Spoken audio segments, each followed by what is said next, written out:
জিভে জল নিয়ে আসার মতো ও মুখে রুচি ফিরিয়ে নিয়ে আসার মতো লেবুর পিনিক বানাবো।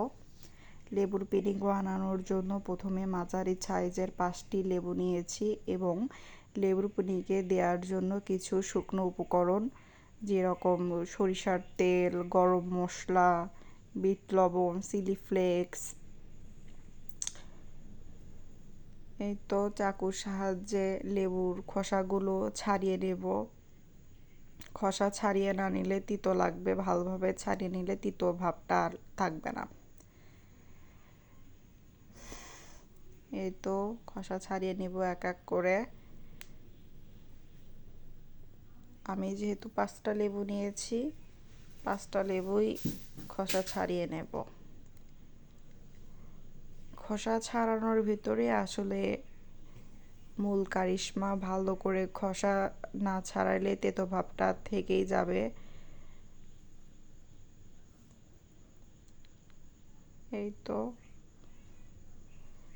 তারপর সুন্দর করে পিচ পিচ গোল গোল করে সুন্দর করে স্লাইস করে নেব।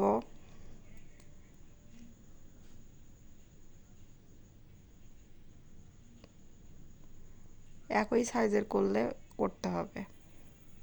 তো আর একটা করে নিচ্ছি।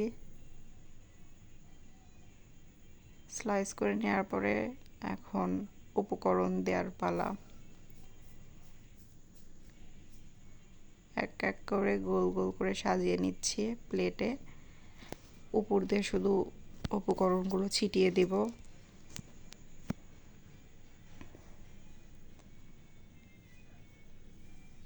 যাদের মুখে অনেক জ্বর জ্বর ভাব, কিছু খেতে পারতেছে না, জ্বর জ্বর তেতো তেতো ভাব, তারা এটা একবার ট্রাই করতে পারেন।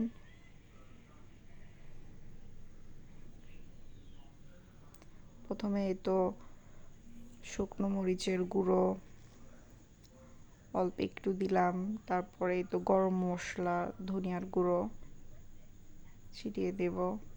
ফ্লেভারফুল হবে অনেক সুন্দর। এটা অপশনাল, কেউ চাইলে দিতে পারে নাও পারে, তবে আমার কাছে এটা ভালো লাগে। একটু বিট লবণ দিচ্ছি। বিট লবণের পরিবর্তে সাধারণ সল্টও দেওয়া যেতে পারে, যাই হোক আমার কাছে বিট লবণ ছিল, আমি বিট লবণ দিচ্ছি। একটু সরিষার তেল,